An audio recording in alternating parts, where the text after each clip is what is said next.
la introducción acá de nuestro invitado, que creemos que es un tema muy, muy importante que nos va a tratar, don Lucas del Villar, que está acá con nosotros.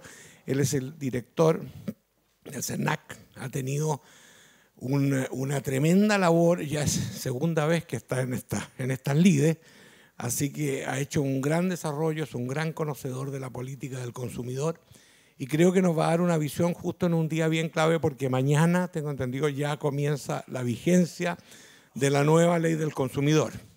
Y hemos querido pedirle a él que por favor, y ha accedido amablemente, nos dé una visión de qué es lo que va a suceder, nos dé algunos tips en relación a cómo debemos nosotros proceder todos para que las políticas del consumidor realmente se asienten en nuestro país y se asienten en nuestros emprendedores, en nuestros empresarios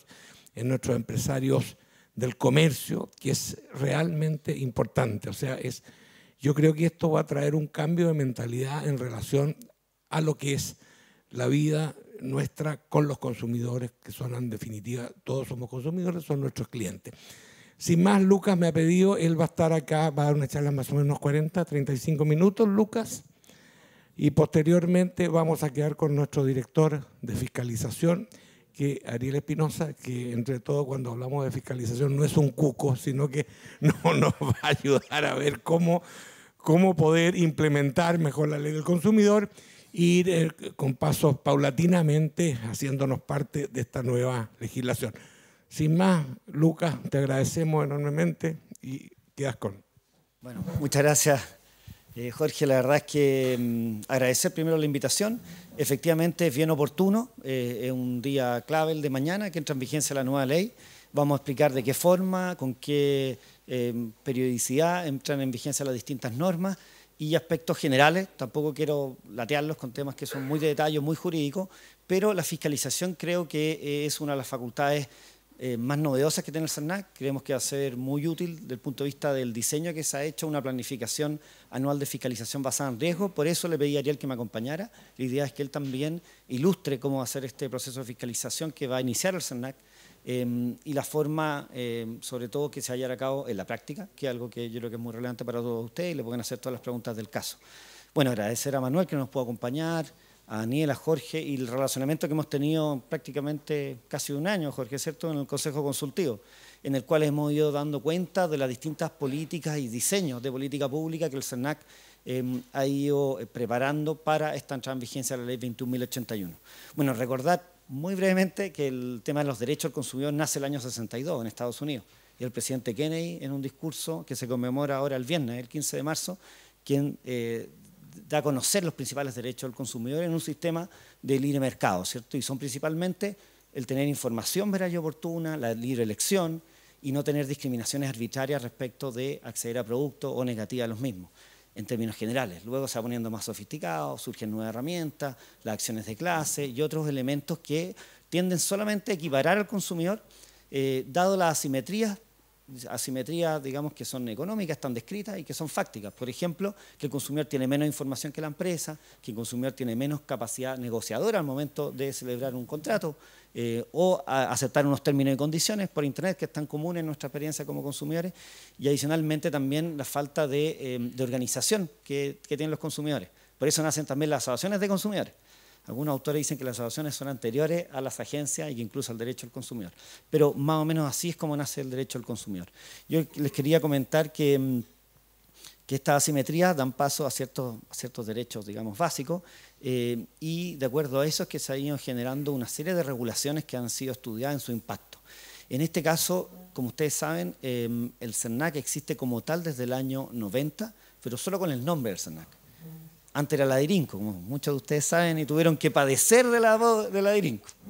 Algunos decían, bueno, ahora volver un poco a la DIRINCO, mostramos las imágenes de la fiscalización y decían, oye, y sacaron unas fotos de la DIRINCO antigua. Que claro, la DIRINCO tenía facultades durísimas. ¿Sí? Sí, pues claro, exactamente. Sí, fundador. También don Jorge Aguad, también hay, digamos, muchos que fueron DIRINCO. Pero bueno, cambia el nombre el año 90, en el año 97 la ley del consumidor como la conocemos, el año 2004 las acciones de clase y otras modificaciones, el año 2012 consumidor financiero, y ahí al SENAC se le dan algunas atribuciones para pedir más información y ministros de fe, y ahora después de casi 5 años de esta tramitación y promulgación, ¿cierto?, de esta ley 21.081, empieza el día de mañana, pero tiene una entrada en vigencia también que es escalonada y que la vamos a explicar. Bueno, primero un poquito el contexto. El SENAC, digamos, que es el organismo que se refuerza principalmente en esta ley. Contarles que somos 331 funcionarios a nivel nacional, prácticamente la mitad a nivel central en Santiago. Nosotros recibimos del orden de 340.000 reclamos al año y de acuerdo, ha ido fluctuando, pero en la época del caso Laboral, como un 56% de los reclamos se resolvían, hoy estamos en 52 y tanto. O sea, cuando uno presenta un reclamo al SENAC, más de la mitad de esos reclamos se resuelven solo por esa vía.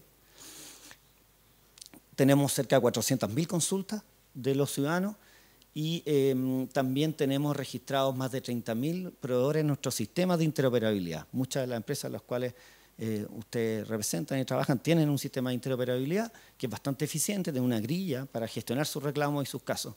Y adicionalmente también para derivar información, que va a ser un canal que se va a utilizar y se va a perfeccionar, porque va a haber también un anexo en ese convenio, más bien otra información que se va a proporcionar, que es un canal de información, notificación para los efectos de estas nuevas facultades. Bueno, y tiene un presupuesto de 11.200 millones, el 70% de él para remuneraciones, digamos.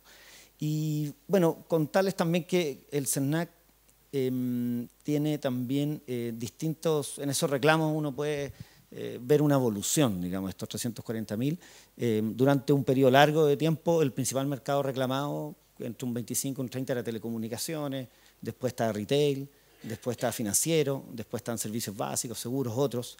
Hoy en día el retail o el comercio es la mayoría, y el año pasado recién el comercio digital superó en reclamo y consulta al comercio analógico. O sea, fallaba el mundo de los consumidores. Ese incremento es del orden del 70% de ingresos que tiene el SENAC, el incremento anual que tiene el mercado digital. Luego viene el mercado de financiero y telecomunicaciones prácticamente empatado, y después otros mercados con un menor volumen de reclamos, que son los que mencioné recién. Bueno, y como ustedes saben, esta ley tuvo una tramitación bastante accidentada, por decirlo menos. La aprobación fue el 24 de octubre, hay un fallo del Tribunal Constitucional que se demoró bastante, que es el 18 de enero, la publicación fue el 13 de septiembre y la entrada en vigencia el día de mañana. ¿Y cómo quedó la nueva ley? Bueno, hay dos facultades que se eliminaron por el Tribunal Constitucional. Una, la facultad del SENAC de instruir procedimientos administrativos sancionadores propios, digamos. En corta, sancionar directamente, se decía. Ahora, no era tan directo, porque el SENAC iniciaba un procedimiento administrativo sancionador que en promedio tardan entre 300 y 400 días en los otros organismos que tienen estas facultades. Luego de ello había un recurso judicial, luego otro recurso judicial, y en algunos casos el SENAC, para hacer valer, digamos, esa resolución administrativa, tenía que ir a un juicio ejecutivo, similar al que uno tiene que ir cuando tiene un letra cambio, cheque pagaré, o sea, otro juicio más. Y lo que terminó el Tribunal Constitucional, al igual que la facultad normativa, o sea, de regular directamente por parte del SENAC, era que, si bien este organismo tenía como principal facultad legal y mandato en la ley, precisamente velar por el respeto de los derechos de los consumidores y representarlos patrimonialmente, eso significa que el juicio colectivo que presenta el SENAC representa a los consumidores, mal podría a su vez también regular y aplicar esta sanción directa. Haciendo una analogía, sería como la inspección del trabajo, que regula y que evidentemente aplica sanciones, pero no defiende, no es el abogado de los trabajadores, digamos. Entonces dijo, bueno, el SENAC es el abogado de los trabajadores. Ahora, el Tribunal Constitucional también cometió algunos errores de forma y otros jurídicos que fue muy criticado, pero lo cierto es que esas dos facultades se eliminan y queda la facultad de fiscalización, que vamos a explicar en detalle a continuación. Esta facultad para realizar procedimientos voluntarios colectivos, que es la antesala, y son mecanismos autocompositivos, dice, digamos, la doctrina, a los juicios colectivos. Además tiene una facultad de interpretación administrativa, que es básicamente generar certeza jurídica y sobre todo uniformar cuál es el criterio que tengan los mismos funcionarios del SENAC en materia de interpretación de la normativa, no solamente la ley. La facultad de proponer al presidente de la República la derogación o dictación de normativas cuando se vea un estándar bajo el que se requiera en materia, sobre todo normativa sectorial, de respeto a los derechos de los consumidores. También tenemos la derivación de consumidores a las CAG y autorizar planes de cumplimiento, que es algo que es bien relevante también para las empresas, para los proveedores. Y el juicio colectivo, que no está numerado acá, también queda muy reforzado. Y por eso que también les quería explicar ese contexto, porque los juicios colectivos que se presentan a partir del 14 de marzo van a tener, digamos, una serie de atributos que ya vamos a ver y que hay que tener mucho ojo con eso. Y por eso que el procedimiento voluntario es lo que se denomina actualmente una mediación colectiva que hace el SERNAC. Casos conocidos de eso son, por ejemplo, el cartolazo del Banco de Chile, hubo también casos de cortes de suministro de agua potable por Agua Andina hace algunos años atrás. La empresa lo que dice es, mira, sin reconocer ningún tipo de infracción ni pagar multa, ofrezco un plan de compensación a todos los afectados y el SERNAC se inhibe de ejercer la acción colectiva. Bueno, les quería contar un poquito la estructura del SERNAC. Este no es el último monologanigrama, digamos, pero es importante que ustedes sepan que va a haber una subdirección de fiscalización con 3 equipos, uno de planificación, otro de coordinación y uno de gestión y soporte jurídico. Hay una subdirección jurídica de interpretación, en la interpretación también administrativa, que la ley le otorga esa facultad al SERNAC, de procedimientos voluntarios colectivos. Hay una subdirección que ya existe, pero que ahora va a ser subdirección de consumo financiero y subdirección de juicios colectivos.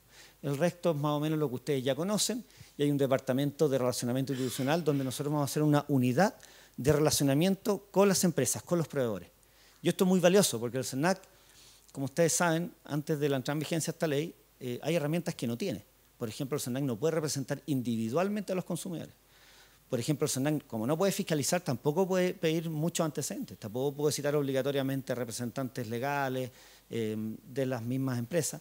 Entonces, lo que ocurría es que el SERNAC veía con mucha distancia el relacionamiento con las empresas, precisamente por estas carencias y por no acentuar en la opinión pública esta incapacidad respecto de normas y de facultades un poquito más duras. Hoy en día el SERNAC ya va a fiscalizar, ya tiene un juicio colectivo que es de los más robustos. De hecho, el daño moral colectivo en un juicio colectivo es único en el mundo. No hay otro país que tenga un daño moral colectivo. Como nosotros sabemos, el daño moral es un movimiento personalísimo, ¿cierto? Así lo aprendimos en la Escuela de Derecho. Y nosotros hemos definido informe en Derecho para ver cómo avanzar en esa línea de acuerdo al espíritu del legislador. Pero hay que entender que esta lógica hace una estructura también de murallas chinas, donde hay compartimentos que son estancos en relación al manejo de información y los procesos internos. Es decir, cuando Ariel Espinosa, como subdirector de fiscalización, hay un concurso por medio, pero creemos que se lo va a ganar, él va a estar ahí dirigiendo toda esta fiscalización. No, lo lleva el servicio civil, nosotros no tenemos nada que ver. Ahí él va a tener que resguardar cierta información. En los procedimientos voluntarios colectivos también hay un estándar muy alto de resguardo de toda la información. De hecho, tienen soportes tecnológicos distintos, diferidos, tienen también una estructura de plan de cumplimiento interno del SERNAC para que esto se resguarde, y nosotros ya hemos sido objeto de solicitudes de transparencia de las mediaciones colectivas y ya las hemos resguardado en todas las instancias administrativas y judiciales. Por lo mismo, esto está resguardado incluso con sanciones penales para los funcionarios del servicio. Bueno, y estas áreas van a operar con murallas chinas, es decir, con resguardo de la información, y por tanto la información que se entregue en un procedimiento voluntario colectivo nunca va a poder ser utilizada en un juicio colectivo, y los estándares son similares a los que utiliza la Fiscalía Nacional Económica en términos digo, de resguardo de información. Bueno, eso es básicamente la estructura, va a sufrir algunos cambios, pero en términos generales. Bueno, me dijeron que no está de más repasar lo que puede hacer el SERNAC, digamos. Como ustedes saben, los reclamos individuales, que ya hemos visto el volumen, 340.000 y 400.000 consultas. Estas mediaciones colectivas, que la verdad es que no es una mediación, sino que es básicamente una derivación de reclamos para promover un entendimiento voluntario, y este tiene un efecto jurídico, eso sí, que lo establece expresamente la ley. Después, solicitar información básica comercial, como les decía, la que cualquier consumidor puede pedir. Y el año 2012 se incluyó esta información adicional. Hay un documento en la página web del SERNAC que dice qué es lo que es información adicional y qué puede pedir.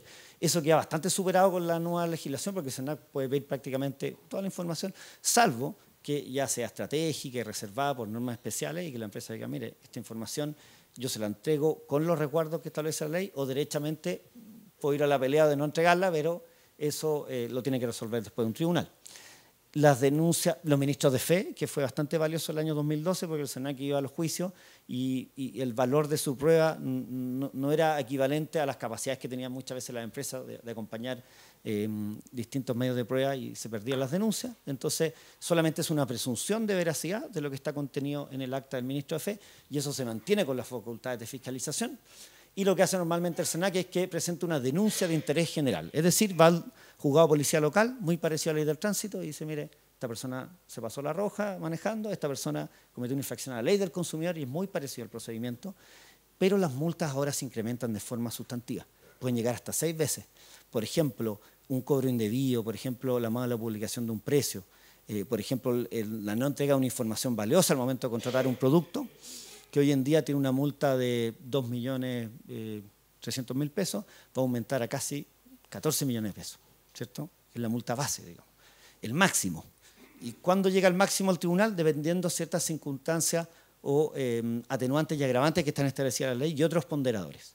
Nosotros estamos trabajando como SENAC con los jueces de policía local para precisamente hacer una bajada de todos estos componentes para la aplicación de las multas, que es bastante complejo. Hay un par de artículos que son tienen bastantes elementos que tienen que ser considerados al momento de aplicar las sanciones. Y a los que le ha tocado alguna vez en un juzgado de policía local, el juez aplica la multa, nomás dice 10 UTM, 25 o 50, que es el máximo, pero no hace ninguna digamos, motivación de la sentencia ni pondera criterios. Ahora va a tener que hacerlo. Las denuncias de interés general y las demandas colectivas. Las demandas colectivas, como ustedes saben, del año 2004, el 2012 se simplificó la admisibilidad, porque a veces en ese como antejuicio se demoraban 3-4 años. De hecho, el primer juicio colectivo con ADECU contra el Banco Estado se demoró 9 años en tramitarse. Ahora las demandas colectivas van a tener otro tratamiento. Bueno, primero las multas se incrementan, es una discusión media metafísica si se incrementan o no, pero lo cierto es que la práctica sí va a ser así, tienen distintos topes dependiendo del tamaño de la empresa, pero pueden llegar hasta los 38 millones de dólares, 45.000 unidades tributarias anuales, que eran equivalentes, incluso más altas, que las multas de libre competencia por carteles, o sea, multas realmente muy altas.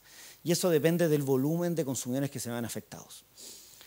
Hay otro sistema de multa que es global, y otro que es individual que no viene al caso. Pero lo que sí es importante es que estos juicios colectivos además tienen un daño punitivo, es decir, hay un 25% de extra de indemnización en favor de los consumidores. Digamos, esto es una multa, pero que va a los consumidores y no al fisco, cuando la infracción se haya cometido verificándose determinadas agravantes. Las agravantes son poner en riesgo la integridad o la salud de los consumidores, son afectar gravemente su patrimonio, ser reincidente, etc. Además tiene un daño moral colectivo, que ya hablamos de él, que es bastante novedoso y de hecho es uno de los aspectos que generan más incerteza a los proveedores porque finalmente nadie sabe cómo se va a ponderar por los tribunales. Nadie sabe si el perito que va a determinar un informe de impacto en daño moral tiene que ser psicólogo, sociólogo o abogado, digamos, es una materia bastante nueva. Si el SENAC ha hecho informe en derecho para entender cómo aplicar este tipo de daño moral, pero que va a ser ponderado por un tribunal en juicio colectivo. Los procedimientos voluntarios, administrativos, antes de ir al juicio, que les explicaba anteriormente, no van a contemplar el daño moral. Y además la ley dice que para determinar el daño moral, el SENAC va a tener una plataforma para que los consumidores entreguen información para aproximarse a lo que esto podría ser para cada caso concreto. Además, los difusos se van a poder demandar. Esto también es algo bien jurídico, pero en la práctica, para hacerlo bien simple, cuando hablamos de ilícitos anticompetitivos, de colusiones y carteles, estos pueden ser agua arriba, los productores, o agua abajo, los distribuidores. Cuando son agua arriba no hay relación de consumo directo con el consumidor y por lo tanto había una brecha jurídica en esos juicios colectivos. Hoy en día la ley permite demandar indemnizaciones cuando no hay una relación directa entre el consumidor y el proveedor. No hay muchas reglas de cómo se va a implementar, pero sí eventualmente genera una incerteza. Y también la prueba. La prueba, ahora en los tribunales, tanto en las denuncias individuales como en los casos colectivos, el tribunal va a tener un rol más activo. Es decir, si a usted le toca ir a algún comparendo por una denuncia individual de un consumidor, el juez puede determinar quién prueba qué y saltarse un poquito las reglas de la carga de la prueba, sin perjuicio que siempre la apreciación de la prueba, valorar la prueba, es de acuerdo a las reglas de la sana crítica, es decir, la máxima de la experiencia, es decir, el sentido común, digamos, del juez. Y eso va a también permitir, y eso es el espíritu del legislador, que el consumidor vaya individualmente y pueda presentar la prueba que buenamente tenga a su disposición, y le va a permitir también ir sorteando estos temas como la tacha de testigo, temas más bien técnicos. Pero en materia de juicios colectivos es muy sencilla la regla, la voy a simplificar aún más de lo que dice la ley, es si el juez entiende que la información, por ejemplo, el registro, nómina de cliente, los contratos de adhesión o los cobros que hizo, solamente la tiene a disposición la empresa y la empresa no la proporciona, con un apercibimiento que está establecido en la norma procesal, se tiene por cierto lo que dicen los consumidores en su demanda. Entonces, la carga es bastante más compleja el término de la prueba en estos juicios colectivos. Bueno, todos estos tecnicismos quizás permiten ilustrar lo que va a hacer el SERNAC, pero es importante conocer cuál es como el abanico de posibilidades que tiene el SERNAC. Primero, un juicio colectivo. Segundo, un procedimiento voluntario colectivo, que en la medida que la empresa muestre buena disposición, incluso la empresa se puede autodenunciar y con eso no paga multa, digamos. Y tiene otros beneficios que podemos ver al final. Y va a poder acceder a este procedimiento autocompositivo voluntario y evitarse el juicio. Y esto tiene efecto, acción y excepción de cosas juzgadas. Eso significa que nadie va a poder discutirle eso a futuro. No va a llegar a una asociación de consumidores, como ocurre hoy en día, cuando el SERNAC cierra una mediación colectiva, a discutirle en un juicio colectivo nuevamente si está bien compensado y si hay multa, etc. Y los consumidores también quedan muy resguardados porque hay una publicación. Este acuerdo entre el SERNAC y la empresa la valía el juzgado civil correspondiente, se hace una publicación y el consumidor que quiera descolgarse lo puede hacer. Las denuncias de interés general, las fiscalizaciones con ministro de fe que ya hablamos, y la posibilidad de enviar oficios solicitando información. Muchos de estos oficios son de advertencia. Por ejemplo, en materia de publicidad, nosotros hace unos años nos dimos cuenta que era más simple mandar un oficio y decir, oye, parece que está desajustado esa publicidad, que ir directamente a la denuncia, porque mientras se tramita ese juicio, la empresa no va a bajar la publicidad, porque es como que reconozca responsabilidad. Entonces se mantiene. En cambio, de la otra forma, la baja de forma inmediata, y así nosotros defendemos de mejor forma al consumidor. Y las investigaciones, sobre todo las colectivas, las van a llevar un equipo par de abogados y economistas que van a hacer los levantamientos jurídicos y sobre todo del impacto en el detrimento al consumidor, y es un tema muy relevante, que no sé si está en esta posición, que nosotros estamos trabajando y tenemos un informe interno y un documento de focalización y de priorización de casos. El SERNAC no puede tomar todos los casos, entonces va a tomar los mejores casos, en materias colectivas sobre todo, y aquellos que generan mayor detrimento, mayor impacto en el consumidor y otros criterios que están establecidos en los sistemas comparados y también que están en nuestra legislación. La Fiscalía Nacional Económica tiene un documento muy similar, dependiendo de la herramienta que va a utilizar. Bueno, las interpretaciones de la ley y las guías de alcance jurídico que van a pasar a ser interpretaciones administrativas, ¿cierto? Ya en los próximos días vamos a lanzar algunas. Lo hemos trabajado en el mismo Consejo Consultivo, donde Jorge nos ha acompañado. Son algunas guías de alcance jurídico en materia de cobranza extrajudicial, en materia financiera, en materia de comercio electrónico, publicidad, que se van a dictar como circulares interpretativas del SERNAC. Bueno, muy brevemente la fiscalización, porque Ariel les va a explicar más en detalle. Esta no es cualquier tipo de fiscalización, sino que una fiscalización basada en riesgos de infracción a los derechos de los consumidores. Y eso significa que nosotros desarrollamos un plan anual de fiscalización. Hay unas directrices que las vamos a hacer públicas en el día de mañana. Tenemos además que hay una fiscalización que es programada y una no programada. Y eso también nos obliga a nosotros a generar una nueva plataforma para que los mismos ciudadanos nos puedan alertar de infracciones. Esto va a ser a través de una aplicación muy simple en la página web, admite también adjuntar fotografía y video, y eso no significa que nosotros vamos a estar al día siguiente fiscalizando. Eso significa que va a ser un insumo importante para la planificación anual o para que alimente otros procesos del SERNAC. Hay un comité de vigilancia que genera alertas periódicas, y eso nosotros lo vamos a ajustar, esas expectativas con la ciudadanía, ¿cierto? Para que tengan claro que no es que automáticamente, porque como Ariel va a explicar, nosotros la fiscalización, como es basada en riesgo, buscamos también lo que es volumen, lo que es reiteración, lo que es masivo. Los casos individuales, la misma ley establece una herramienta que antes no existía, que es la derivación de los casos individuales de consumo a las corporaciones de asistencia judicial, para que les proporcionen asistencia judicial gratuita. Y la otra alternativa es, hay una línea de financiamiento para que las asociaciones en conjunto con clínicas jurídicas. Eso es lo que nosotros estamos incentivando. Todo esto a partir del segundo semestre, para que no parte mañana, puedan también representar individualmente a consumidores. Como ustedes saben, ese procedimiento individual es bastante concentrado. Bueno, va a durar unos poquitos meses probablemente. Adicionalmente, el juez va a tener un rol más activo y adicionalmente sobre un monto de 1.400.000 pesos aproximadamente no tiene apelación, es de única instancia. En mi experiencia, lo que les puedo decir es que los jueces lo que buscan es que se resuelva el problema del consumidor. Y en la medida que eso ocurra, no va a estar muy solícito a aplicar grandes multas, digamos. Pero evidentemente que eso lo va a determinar cada tribunal y nosotros hemos estado trabajando y vamos a seguir trabajando con ellos. Bueno, cierre paréntesis, la fiscalización también tiene unos procedimientos instructivos, tiene protocolos, hay unas pautas, Ariel les va a explicar quizás en mayor detalle. Va a haber una unidad de fiscalización digital y publicidad y observatorio de publicidad. Vamos a hablar de la votación, los procesos de advertencia. Esto es un tema muy relevante.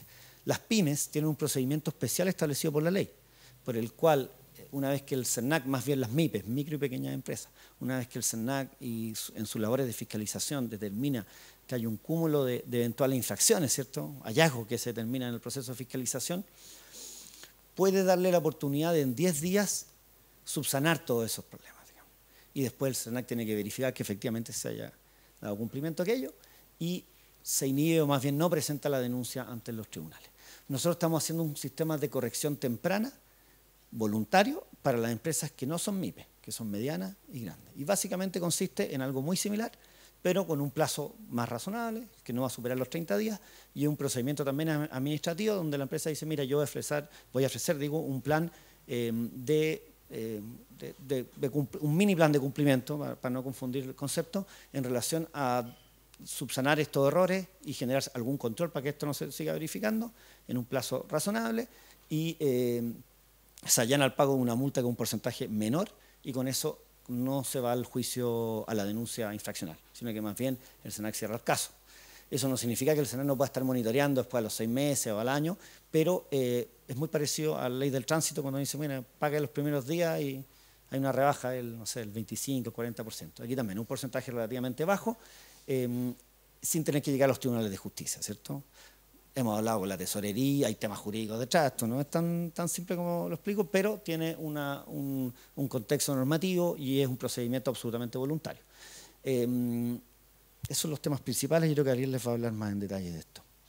Bueno, aquí algunas imágenes. Bueno, esta fiscalización tiene muchas particularidades. Primero, el estándar de derechos que le asisten a los fiscalizados.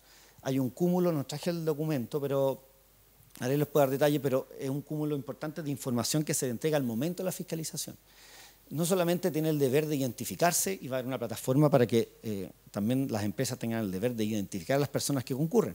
Recordemos que han habido muchas suplantaciones, digamos, y por las cuales se han generado fraude a empresas, incluso telefónicamente, digitalmente, haciéndose pasar por funcionarios públicos. Entonces aquí es muy importante que ustedes recuerden que efectivamente la identidad de las personas. Adicionalmente, este plan anual de fiscalización tiene unas pautas, esas pautas son bien formales, se le entrega también información en relación a cuáles son las materias que se están siendo objeto de la labor de fiscalización, cuáles son los derechos que le asisten al fiscalizado, adicionalmente también cuáles son las normas en las cuales se rige esta fiscalización en términos de, son deberes de conducta, comportamiento de la empresa. Nosotros, bueno, empresas y universidades nos han asesorado en los sistemas de georreferenciado para la implementación en terreno. También algunas empresas nos han prestado generosamente para hacer pilotos sus dependencias en días que efectivamente están atendiendo público para hacer los pilotos. Y tenemos la fiscalización también digital, que tiene dos objetos: la fiscalización de los mercados digitales que se han ido incrementando en nuestro país, y también el procesamiento de insumos, de información, de piezas que son digitales, que permiten también la función del SERNAC en áreas de mercado analógico, digamos. Bueno, los procedimientos voluntarios colectivos, básicamente, bueno, tiene un reglamento que se va a dictar prontamente. Ahora esto depende del Ministerio de Economía y SECPRES, y hay un plazo de 1 año desde la vigencia, así que todavía hay tiempo para que se dicte. Eso no obsta que alguna empresa puede acogerse a ese procedimiento en el tiempo intermedio, Aquí lo importante es la eficacia. En breve plazo, una compensación a los consumidores y con resguardo total de la información y que queda garantizado que esa empresa da vuelta a la página y cierra ese caso. En la medida que la empresa se autodenuncia, además tiene, digamos, otros beneficios, eventualmente en casos individuales, porque algún consumidor puede descolgarse, decir, no, yo quiero ir con mi daño porque este es un caso que me afectó mucho.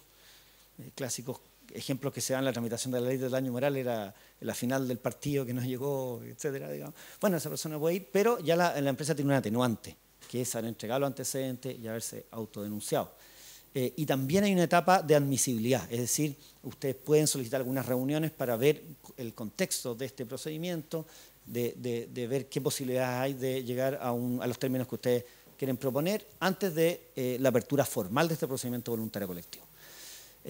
Bueno, ahí está la etapa informal, tratativas previas, admisibilidad, y hay una plataforma tecnológica, y eso se va a informar, incluso la oficina de parte del SENAC va a estar debidamente informado, porque la idea es que no llegue un papel, digamos, que lo reciban funcionarios, aunque nosotros tenemos un procedimiento interno para el resguardo, pero esto tiene que entrar digitalmente porque el estándar más simple de gestión en los resguardos de la confidencialidad se hace digitalmente y así hemos contratado los servicios para este proceso.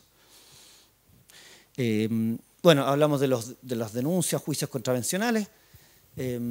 Para eso nosotros estamos incorporando un reglamento de registro de sentencia que establece la ley y también de resoluciones sancionatorias que vamos a disponer en nuestra página web para que ustedes vean cómo han resuelto los tribunales de justicia. Y bueno, ya hay información que tiene que estar sistematizada, tiene que ser fácil de búsqueda, hay un gestor de contenido ahí. Bueno, cambiamos la página con un gestor de contenido, así que si ahora ustedes se meten en la página nuestra, a diferencia de antes, y ponen el nombre de su empresa, va a aparecer todo lo que ha ocurrido con ella, digamos, para no entrar en detalle. Y es un gestor de contenido muy valioso porque la idea es generar indicadores a partir de ese tipo de información que es bastante transversal, va de lo judicial hasta los reclamos y hasta otras áreas que no son sancionatorias, digamos. Bueno, ya hablamos de los juicios colectivos. Y la facultad interpretativa, yo les quería hablar de quizás 3 temas que son relevantes. Uno que dice relación con los planes de cumplimiento, ¿cierto? Modelos de compliance. Ahí nosotros tenemos un material que los vamos a subir a consulta pública por un periodo de 10 días hábiles, es decir, va a haber 2 semanas que ustedes pueden hacer todas las observaciones para los planes de cumplimiento. Los planes de cumplimiento están regulados por una ISO del año 2015 en nuestro país, la NSH 19600, norma del sistema de gestión de cumplimiento. Además, está recogido en la ley como un atenuante frente a infracciones tanto individuales como colectivas. Como ustedes han podido ver, la eficacia de la utilización de las mismas ha llegado a los tribunales, incluso el Tribunal de Libre Competencia, ¿cierto? Hace una semana atrás hizo todo unos considerandos enteros, analizando, digamos, la eficacia y los elementos de un modelo de cumplimiento en materia de libre competencia. Recordemos que esto partió como una recomendación OECD, ¿cierto? Con la norma del año 2009, de la 20.393 de materia penal, ¿cierto? De prevención de delitos, que hay ciertos delitos base, y nosotros creemos que también eso puede ser un foco importante y una herramienta muy útil para mejorar el estándar de protección a los consumidores, porque también hemos dado cuenta en estos 30.000 proveedores, y imagínense el volumen de mercado y modelos de negocio los cuales el SENAC tiene que fiscalizar a partir de ahora, digamos, son tan distintos que básicamente cualquier transacción que se vende un producto, se presta un servicio, entra al SENAC, digamos. Recordemos que hay aplicaciones tecnológicas que básicamente han reemplazado el derecho laboral, porque finalmente la persona que presta servicio en Uber o estas aplicaciones que facilitan la vida a muchos chilenos, básicamente es un usuario de esa aplicación y al final es como alimenta a su familia, digamos. O sea, pasamos, el usuario, el consumidor, ya tiene un fin muy distinto y esto no está regulado por las normas laborales muchas veces, sino que por las normas del usuario de estas aplicaciones. ¿Y a qué voy con esto? Que evidentemente que los planes de cumplimiento es una tremenda oportunidad para mejorar estos estándares porque primero hay que levantar cuáles son las normas de conducta que se me aplican, que muchas veces no se saben. Nosotros vamos a colaborar con material, pero la empresa tiene que hacer una revisión interna, analizar su matriz del proceso y cruzarla con estas normas de conducta y ver dónde hay riesgo de infracción y ver qué controles y qué monitoreos va a implementar. Bueno, este material, la idea es que permita y que se enriquezca, digamos, por las consultas que todos ustedes puedan hacer, permita un procedimiento que sea lo más simple pero eficaz posible y a la vez que estos materiales que estos planes de cumplimiento logren el objetivo en un mediano o largo plazo, es decir, de mejorar el estándar y sobre todo cambiar la cultura organizacional en términos de poner al consumidor al centro, el servicio al centro y diseñar los procesos que es mucho más eficiente con la lógica de las normas de conducta que tengo en función de los consumidores. Bueno, básicamente esto está inmerso dentro de las facultades de interpretación administrativa. Algunos montos de lo que hemos hecho este último tiempo. En juicios colectivos se han obtenido cerca de 20.000 millones de pesos el año pasado y 4.000 son principalmente causas a las cuales se ha obtenido una sentencia favorable o acuerdos conciliatorios que ha suscrito el CERNAC y en mediaciones colectivas durante el año pasado aproximadamente 1.700 millones de pesos.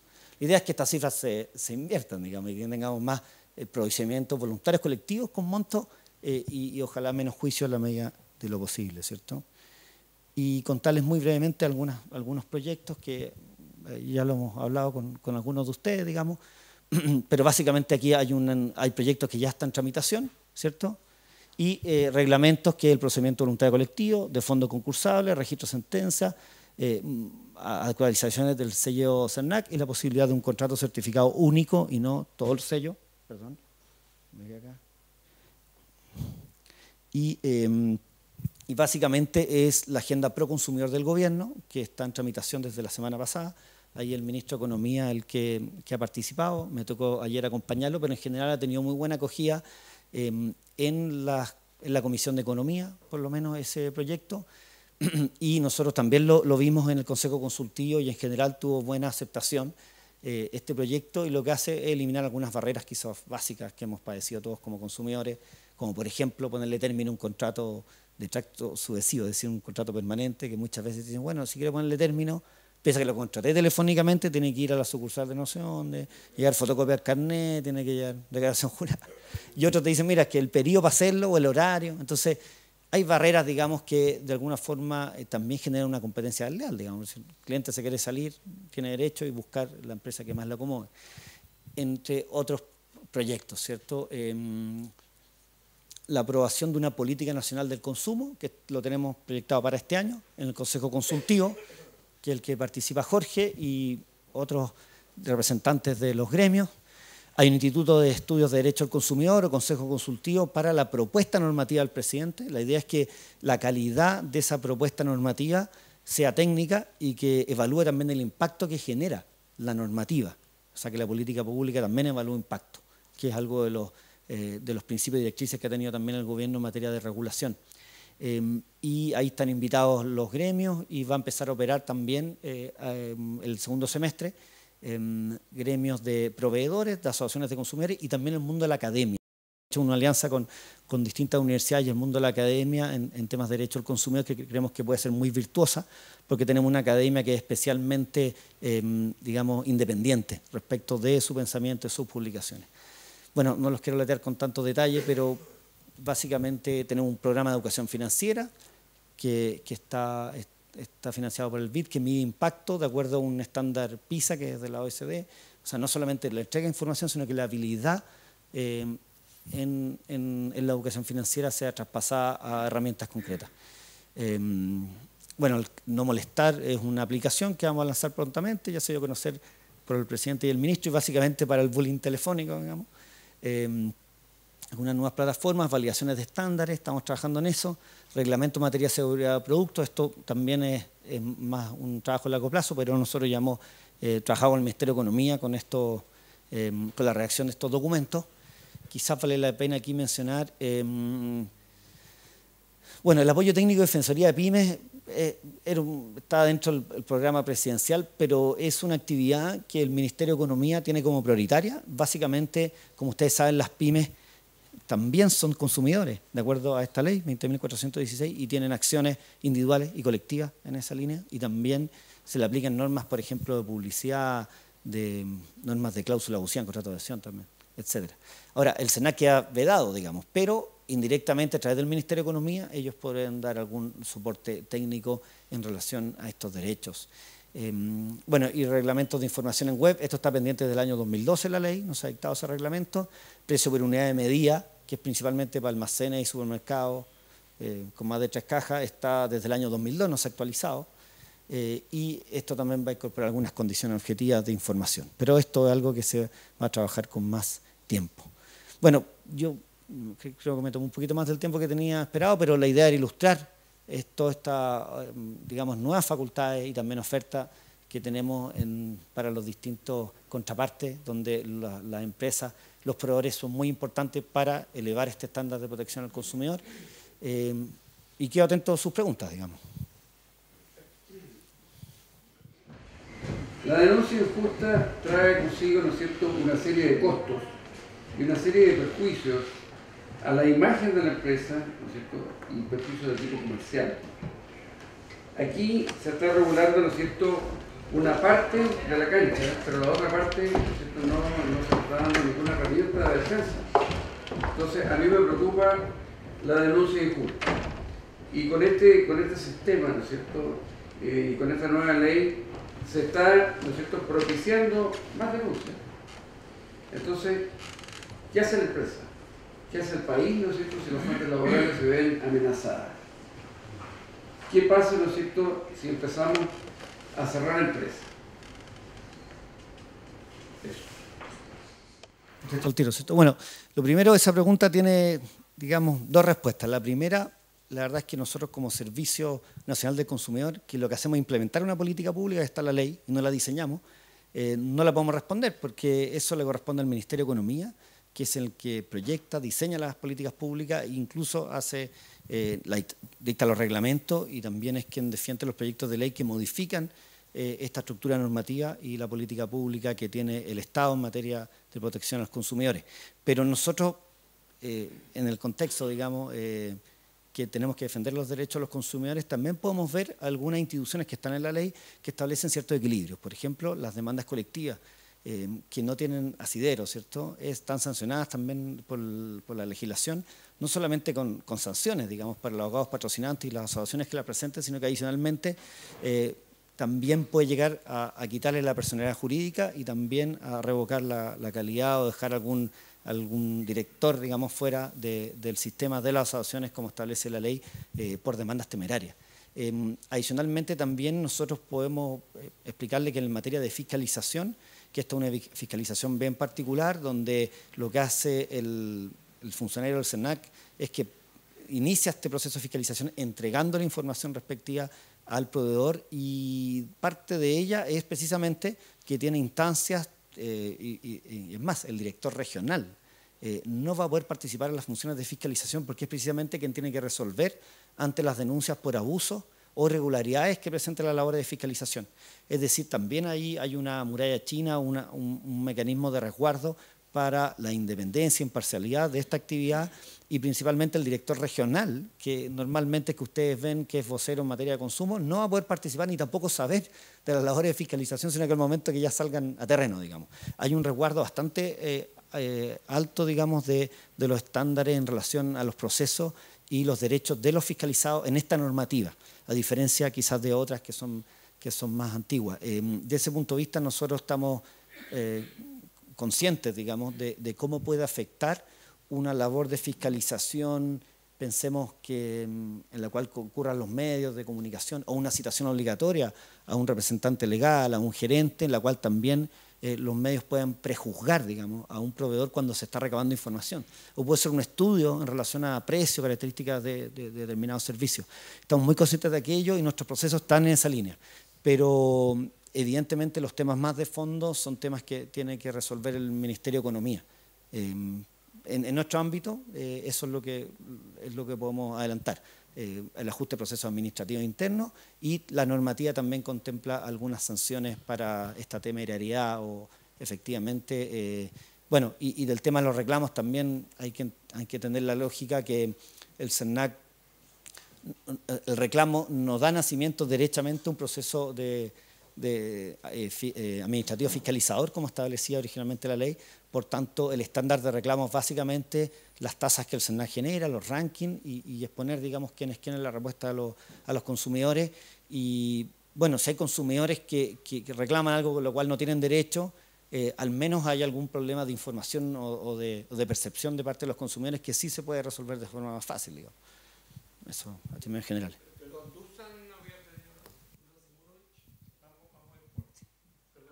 con el aumento del comercio electrónico va a aumentar la denuncia y la complejidad de ella. ¿Tiene contemplado un aumento de planta? Porque me parece que 300 y tantos funcionarios va a ser totalmente insuficiente para atender lo que viene. Bueno, buena pregunta. El SERNAP va a tener labores de fiscalización en prácticamente casi todos los mercados, digamos. Desde ese punto de vista, toda la dotación que podamos tener va a ser insuficiente si uno ve el volumen de transacciones, de clientes, los distintos mercados, estudiarlos, porque es muy importante conocerlos bien para poder ejercer una buena función en ámbitos de protección de los derechos de los consumidores. Como ustedes saben, hay 40 millones de tarjetas de crédito débito, hay 23 millones de celulares funcionando, digamos, o sea, los volúmenes son gigantescos. Nosotros nos hemos focalizado en este plan anual, que lo que buscamos, digamos, es ir a las grandes cifras y a las tasas que tengan base técnica, donde hay derechamente un comportamiento desviado, digamos, de la norma, es decir, donde haya mal cumplimiento de los estándares de los consumidores. Nos vamos a focalizar en eso, vamos a ingresar a este sistema de fiscalización basado en riesgo, toda la retroalimentación que nosotros vayamos obteniendo como data. De hecho, ahora tenemos un concurso público para contratar a un administrador de bases de datos para generar las lógicas que se requieren de inteligencia de datos. Tenemos una aplicación robótica que extrae información de los reclamos, que a veces uno no la ve sin prevista. Y estamos trabajando para precisamente tener una conducta lo más proporcional y con un principio de oportunidad en relación a esta persecución. Efectivamente, el mercado digital crece y las herramientas del mercado digital para las agencias como las nuestras, que trabajan principalmente en lo que es la sanción, las herramientas de enforcement, analógicamente hay una brecha gigantesca. Y les transparento esto porque lo hablamos en los foros de las agencias internacionales, y eso no es algo que le ocurra solo al CERNAC, sino que también a la FTC en Estados Unidos y a todas las agencias. Y el problema del principio de territorialidad. Básicamente las agencias no tienen competencias fuera de su ámbito territorial.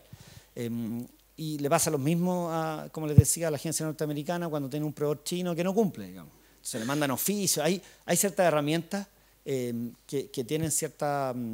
que generan un cambio, o sea, que son efectivas hasta un cierto límite, porque uno no puede ir a tomar el patrimonio de la empresa fuera del país, digamos. Tienen límites naturales, pero sí se dan ciertos resultados, son estudiados por la economía del comportamiento, es una herramienta bastante utilizada también por ustedes como proveedores. Nosotros vamos a crear una unidad de economía del comportamiento para también lograr equiparar la cancha respecto de esas empresas en las cuales el SERNAC no puede hacerse de bien o no puede derechamente fiscalizar o utilizar herramientas judiciales más duras. Ahora, esto es un tema que está en desarrollo, esto es un tema que básicamente ha sido estudiado por distintas, digamos, expertos, pero sí les puedo adelantar que nosotros estamos muy preocupados de lo que tiene que ser el mundo digital, y en la medida que se entregue buena información al mercado también se genera un mayor estándar de protección. Porque el consumidor finalmente lo que espera es un buen estándar de servicio, y si hay empresas extranjeras que compiten deslealmente porque no cumplen los estándares que nosotros exigimos, eso nosotros lo podemos denunciar, nos podemos levantar y tenemos herramientas para hacerlos valer. Pero efectivamente el mercado digital es hacia donde va el mundo, y la ley 21.081 respecto de eso no contiene mucho. No hay muchas novedades. Hay que notificar, hay que colocar un representante legal, hay que los juicios que todos conocemos, que está fuera del mundo digital, que es una empresa tecnológica que opera en el extranjero, y que es poco la interacción y digamos la herramienta judicial que tiene un organismo como el nuestro. Lo veo en lo siguiente, mire, ¿con qué criterio se va a interpretar el director regional? Los dos son totalmente diferentes, son personas, ¿cierto?, que tienen para fijar las multas a las pymes, porque aquí se habla todo como si fueran grandes empresarios, pero no es así. Entonces parte la multa de un valor determinado, y eso puede ocasionar hasta la quiebra de muchos pequeños negocios, y la facultad de la interpretación administrativa. Y lo que es importante, porque eso suena demasiado amplio. Sí, muy buena pregunta. Bueno, lo primero es aclarar que la ley no establece un mínimo para las multas, salvo en materia de seguridad de producto. Entonces podría ser 0,1 UTM. El tribunal determinarlo conforme a los criterios de atenuantes y agravantes que establece la ley, y efectivamente los máximos se incrementan hasta 6 veces, como le explicaba en la multa base. En multa en materia financiera pueden llegar hasta los 56 millones de pesos, por ejemplo. O sea, se incrementa también de forma bastante sostenida. Ahora, la calidad de PYME está recogida en el Estatuto PYME. E incluso nosotros tenemos que publicar una política respecto a fiscalización de PYME. Adicionalmente tiene este beneficio de los 10 días cuando se hagan labores de fiscalización. Pero por otro lado también es importante aclarar que la facultad de interpretación administrativa es más bien uniformar cuál es el criterio de la certeza jurídica y que no quede al arbitrio o a la interpretación que tenga el director regional, sino que más bien un equipo técnico a nivel central que va a publicar esa circular interpretativa, sobre todo para dar certeza jurídica en mercados que tienen ciertas particularidades que no se le puede aplicar exactamente la misma regla, así por cómo está estructurado ese mercado, y adicionalmente que el director regional tampoco tenga una facultad de generar algún tipo de discriminación o no uniformidad en la interpretación que corresponde. Como les explicaba, además la fiscalización va a quedar absolutamente ajena a las labores del director regional, sino que hay un equipo técnico que va a ser dirigido a nivel central. Y ahí sí se van a incorporar ciertos elementos regionales para la fiscalización, pero tampoco hay que perderse en esto. Recordemos que casi el 80% de los reclamos que recibe el SENAC son con empresas de mayor tamaño. Las pymes representan un porcentaje bastante menor. Eso tiene muchas explicaciones, pero una también es la percepción que tiene el mismo consumidor de la capacidad que tenga el SENAC con una pequeña empresa, digamos. Porque dice, bueno, si uno va, no sé, por la carnicería de la esquina y ve que el mismo dueño atiende, dice, bueno, es poco probable que el SENAC, digamos, va a obligar a tener algún tipo de conducta. Entonces, lo importante es la proporcionalidad y sobre todo la motivación que tiene el organismo en relación a esto.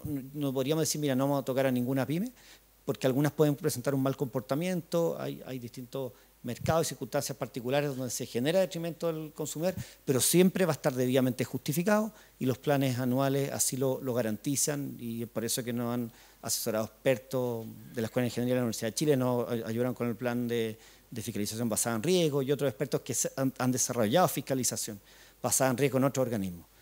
Bueno, de hecho, Ariel lo levantamos de la Superintendencia de Medio Ambiente, que implementó fiscalización en esa superintendencia. Entonces, va a estar siempre debidamente fundamentado y va a responder a un principio de proporcionalidad, sin duda. A mí me preocupa un tema que no es menor, que quién al consumidor lo va a proteger del comercio informal, que hoy día las plataformas que nacieron como sociales, hoy día son verdaderos portales de business, donde indudablemente se generan ventas y no existe una empresa detrás, pero sí son facilitadoras por el portal. Hoy día no es encontrar business en Google, y business en Facebook, y así muchas podemos nombrar. ¿Quién va a proteger a ese usuario, o si se está pensando en sancionar a la plataforma que se facilita ese negocio informal, que va a entregar un mal servicio, porque ahí es donde se producen las mayores excepciones del comercio? Sí, muy buena tu pregunta. Efectivamente, con el ministro de Economía estuvimos hablando de ese tema precisamente por el comercio ilegal, y hay que distinguir el físico del tecnológico, digamos así. El físico es aquel en el cual todos lo hemos experimentado, digamos, que se pone en la calle a vender, donde el comercio es informal y no cumple, digamos, mucha normativa. Es poliofensivo, digamos, o sea, no pagan impuestos, no cumple con las normas de las ordenanzas municipales y tampoco cumple con los estándares de derecho del consumidor, porque si uno va a pedir un cambio probablemente no te lo van a hacer o lo que sea, digamos. Ahí hay un principio en derecho administrativo que es básicamente la proporcionalidad con la eficacia o la eficiencia de eso. Es mucho más eficiente que vaya un carabinero a corretearlos, digamos, que el SENAC vaya, los notifique y después vaya a ver dónde tienen domicilio para no sé, pues, notificarlos con un receptor, digamos, un embargo. No tiene mucho sentido desde el punto de vista de la proporcionalidad de la utilización de los recursos públicos. Pero sí hay un mundo digital donde hay ciertas reglas que son bastante claras y que muchas veces no son reconocidas por estas plataformas. Básicamente estoy hablando del artículo 43 de la Ley del Consumidor, que hace responsable al intermediario. Si yo tengo una plataforma de venta y pese a que los términos y condiciones o las cláusulas que yo establezca me eximo de responsabilidad, esas no tienen valor, esas cláusulas, y siempre el intermediario tiene responsabilidad. Esto se discute en todos los países. La otra vez tuvimos una reunión del Mercosur y tiene el mismo problema, porque muchas de estas plataformas tienen origen en países vecinos, digamos, las que han tenido, digamos, mayor utilización, por lo menos en nuestro país, y tienen el mismo problema. Ellos como intermediarios tienen que responder y las sanciones se le aplican a ellos, y ellos tendrán que ver cómo bajan el estándar, porque si no se genera algo muy sencillo, que es competencia desleal, porque unos tienen que cumplir la regla y otros no.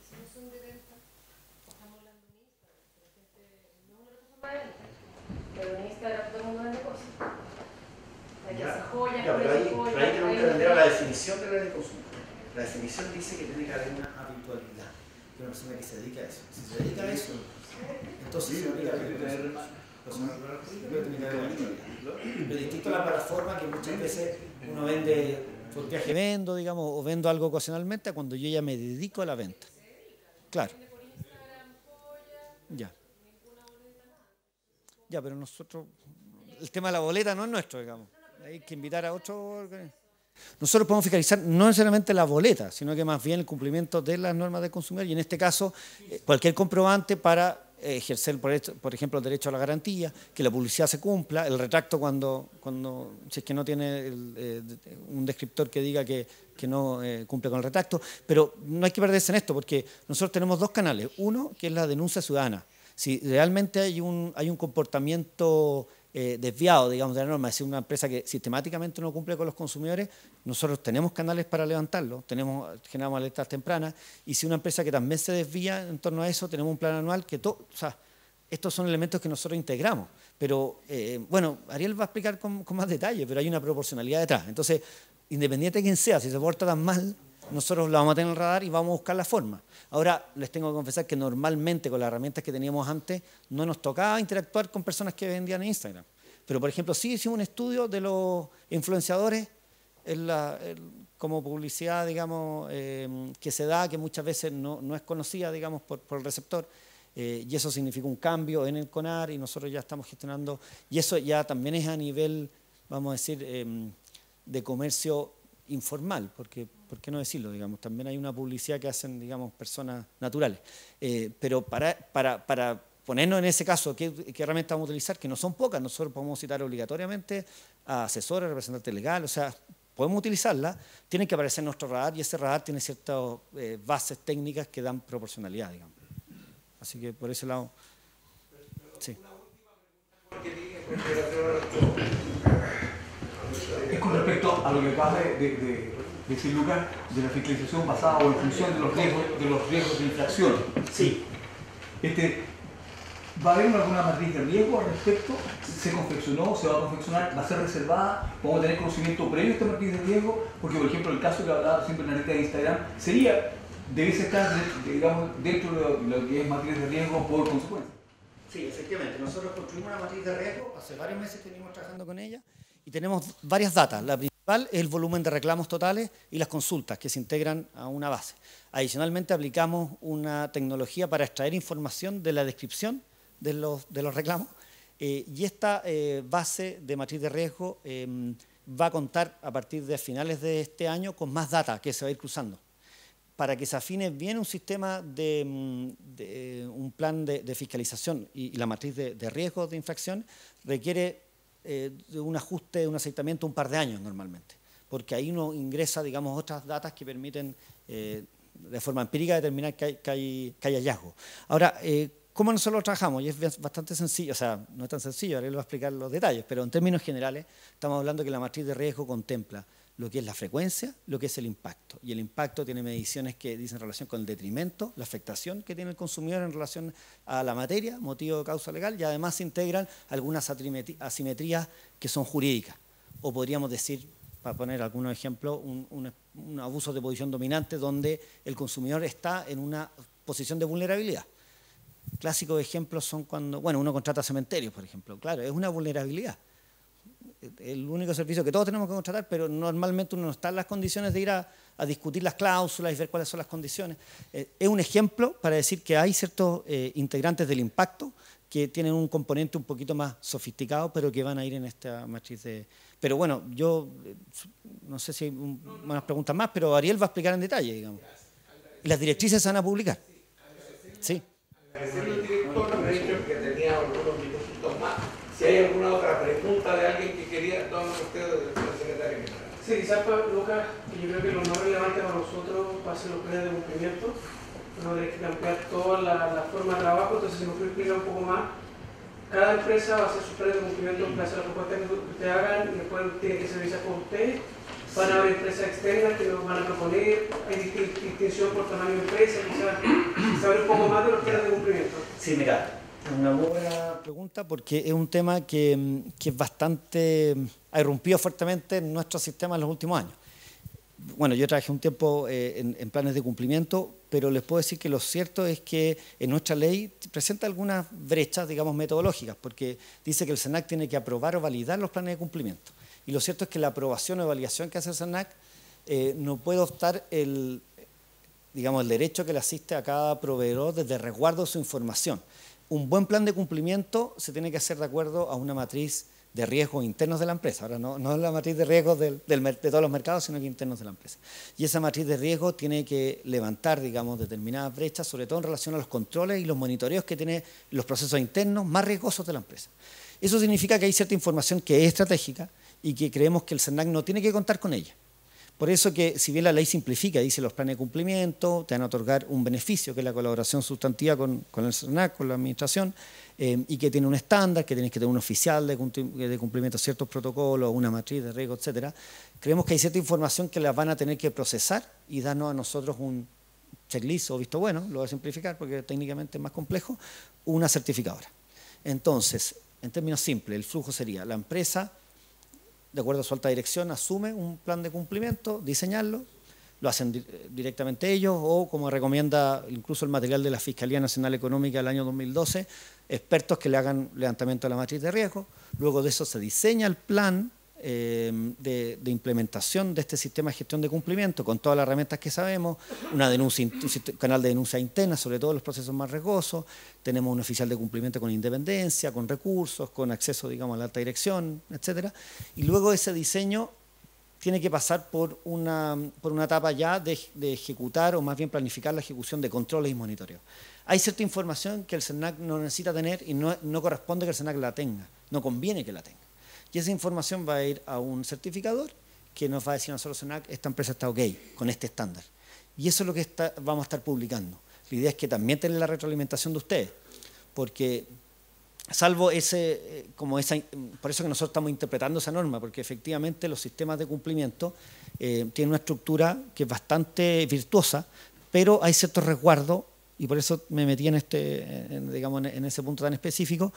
Para hacer una analogía, no es muy atendible que el Ministerio Público, que es el que persigue los delitos de las personas jurídicas, sea el que valide el modelo de prevención de delitos.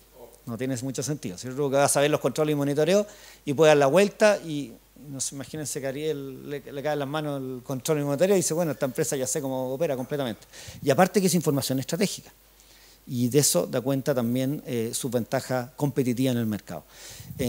Así estamos diseñando el material, así lo vamos a subir a consulta pública. Bienvenida a todas las observaciones, pero efectivamente la ley simplifica un punto que nosotros lo estamos traduciendo a la lógica que esto a nivel mundial, digamos, no estamos inventando la rueda, pero estamos ajustando ese proceso y por lo mismo el SENAC va a tener que cumplir con sus otras funciones igualmente duras de enforcement y no podría quedar coartado, o más bien la empresa tampoco entregar ese tipo de información, ¿cierto? De procesos internos, control y monitoreo. No sé si fue muy técnico, pero la idea general es esa, ¿cierto? Que se va a publicar. Bueno, agradecer a Lucas.